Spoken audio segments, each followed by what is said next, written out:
যে মহেশখালীতে অনেক উন্নতি হচ্ছে, আন্তর্জাতিকভাবে মহেশখালীর নাম হচ্ছে, আপনারা মাতার বাড়ি প্রকল্পের নাম শুনেছেন, কিন্তু কক্সবাজার মহেশখালীর এই ঘাটের কোনো উন্নতি হয় নাই গত 30-35 বছর।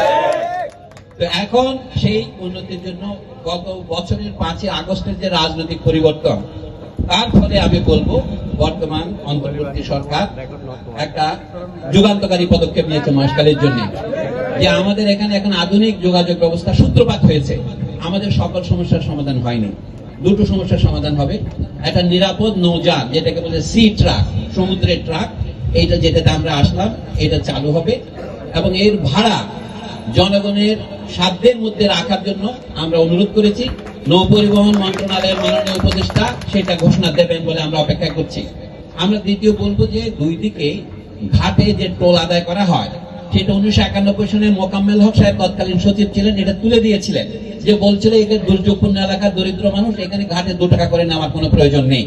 সেটা বহুদিন ছিল না, কিন্তু এখন আবারও নানা রকম ছলে, নানা প্রয়োজনে, একবার বলছে পৌরসভার জন্য, আরেকবার বলছে জেলা পরিষদের জন্য, নানাভাবে এটা তোলা হচ্ছে।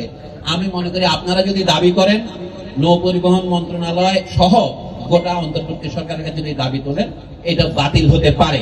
আমরা এটা জনগণের জন্য, আমি আপনাদেরকে বলি, সর্বপ্রথমে বলবো, বিশেষ করে ডক্টর সাখাওয়াত হোসেন, ইনি শুধু ব্রিগেডিয়ার জেনারেল নন, তিনি আবার পিএইচডি করা ডক্টরও বটেন, এবং তিনি জনগণের দুর্ভোগ বোঝেন। তার জন্ম বরিশালে, আমাদের মধ্যে উপকূলীয় অঞ্চলে। উনি একটা কথা বলেছেন, আমার খুব পছন্দ হয়েছে, যে দেশের কত উন্নতি হলো সেটা বোঝা যাবে দেশের দূরবর্তী অঞ্চলের কত উন্নতি হলো তার উপর ভিত্তি করে।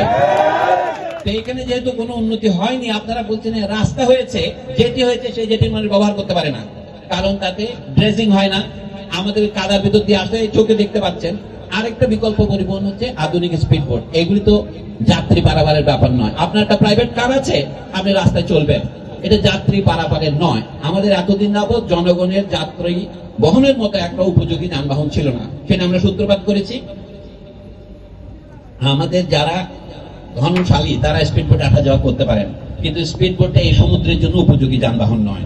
এইটা হচ্ছে সমুদ্রের উপযোগী যানবাহন। সেই জন্য আমরা অভিনন্দন জানাচ্ছি, সরকারের কাছে কৃতজ্ঞতা জানাচ্ছি। সাথে সাথে আমাদের দাবি থাকবে ভাড়াটা যেন জনগণের সাধ্যের মধ্যে থাকে। জনগণ মানে যারা কাজ করে খায়, সরকার 8 কাজ করে খায়, এবং অতিরিক্ত যে নির্যাতন করা হয় উভয় ঘাটে, সেটাই। আরেকটা কথা বলে আমি শেষ করি, কক্সবাজারে 2টো ঘাট আছে, একটা হচ্ছে নুনিয়াছড়া, আরেকটা হচ্ছে কক্সবাজার 6 নম্বর জেটি, যেটা আসল জেটি, আমরা এটাকে সদর ঘাট বলতে পারি। সেইখানে এখন একটু ড্রেজিং সমস্যা আছে, অর্থাৎ নদীতে এই যানটা নাও ঢুকতে পারে। সেই জন্য আমাদের দাবি হবে সেখানে যথেষ্ট খনন করে যেন এইটা ওখান থেকে মানুষ উঠতে পারে, না হলে ওখান থেকে আবার 20 টাকা খরচ পেমেন্টকে আনতে হবে।